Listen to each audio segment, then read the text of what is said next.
हे there. तो market में एक नया एनिमे आया है और उसका नाम है the elusive samurai. The elusive samurai की जो टाइमलाइन है वो बेस्ड है हिस्टोरिक जापान में, जब शोगुनेट का रूल हुआ करता था। जिन लोगों को नहीं पता, शोगुनेट होता है सैमुराई का रूल। तो हिस्टोरिक जापान में दो तरीके के रूल्स हुआ करते थे, एक तो शोगुनेट और एक एम्परर्स रूल। तो पहले एम्परर रूल हुआ करता था, लेकिन बाद में धीरे धीरे जैसे समुराइज जो थे वो पावरफुल हुए तो शोगुनेट एक जो होता है, एक शोगुन का जो रूल होता है उसे शोगुनेट कहते हैं। और शोगुन वो होता है जो कि सबसे पावरफुल सैमुराई होता है, जो कि सैमुराइज का राजा होता है। तो इसमें जो बेस स्टोरी है वो है एक 8 साल के टोक्यो की होजो के ऊपर। तो ये जो लड़का है कि ये यंग प्रिंस होता है शोगुनेट का, और इसका जो फादर होता है द शोगुन, वो एक पपेट रूलर टाइप होता है। और होता असल में ये है, हमारे पहले ही एपिसोड में दिखाया जाता है कि when he is 8 years old तभी इसके फादर को बेट्रे कर दिया जाता है और शोगुन को गिरा दिया जाता है और एम्परर का रूल ला दिया जाता है। सो ही, और इसकी जो पूरी सिटी होती है, पूरा जो राज होता है वो जला दिया जाता है, सबको मार दिया जाता है। And he has to run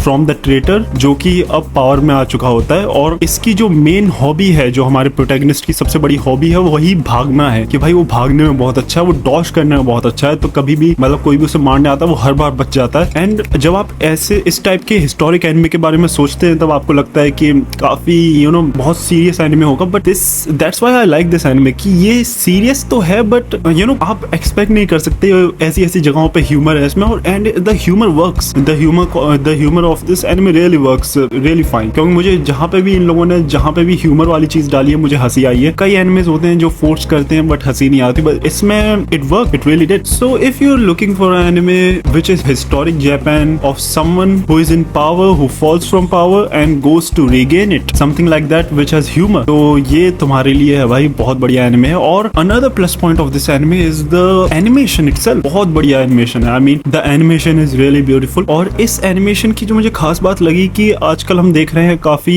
animations जो हैं वो उतने ब्राइट नहीं रहे, मतलब काफी डार्क एनिमे बन रहे हैं आजकल काफी। तो इसका जो एनिमेशन है बहुत ब्राइट है, आई मीन मैं काफी जगहों पे नोटिस करता हूँ बहुत कलरफुल एनिमे है, मतलब अलग अलग टाइप के कलर्स हैं। They are not shying away from being colourful at the same time as जब आपको पूरे कत्लेआम दिखाए जाते हैं कि लोगों को मार दिया जा रहा है, औरतों को मार दिया जा रहा है, रेप हो रहा है, सब कुछ हो रहा है, बट उसके बीच में कलर भी है, आई मीन उसी के बीच में ह्यूमर डाल रहे हैं लोग। तो दैट्स वेरी ब्रेव। तो I really like this anime. अभी तो 5 एपिसोड ही हैं, तो मुझे लगता है आगे के एपिसोड भी बहुत अच्छे होंगे। इसकी मांगा भी होगी, मैंने पढ़ी नहीं है। आई एम थिंकिंग कि मैं पढ़ूं ना पढ़ूं या फिर एनिमे ही देखूं, क्योंकि फिर स्पॉइल हो जाता है। और इसका एनिमेशन बहुत अच्छा है, तो मैं एनिमे ही अभी प्रेफर कर रहा हूँ। अगर एनिमेशन इसका इतना अच्छा ना होता तो मैं स्टोरी के लिए मांगा पढ़ लेता, बट अभी एनिमेशन इतना अच्छा है तो let's go with the anime, right. तो that is the elusive samurai for you. और इससे पहले कि मैं वीडियो खत्म करूं, एक और कैरेक्टर मैं यहाँ पे मेंशन करना चाहूंगा, जो एक प्रीस्ट होता है जो कि इसको टेक इन करता है, उसका मैं नाम भूल गया।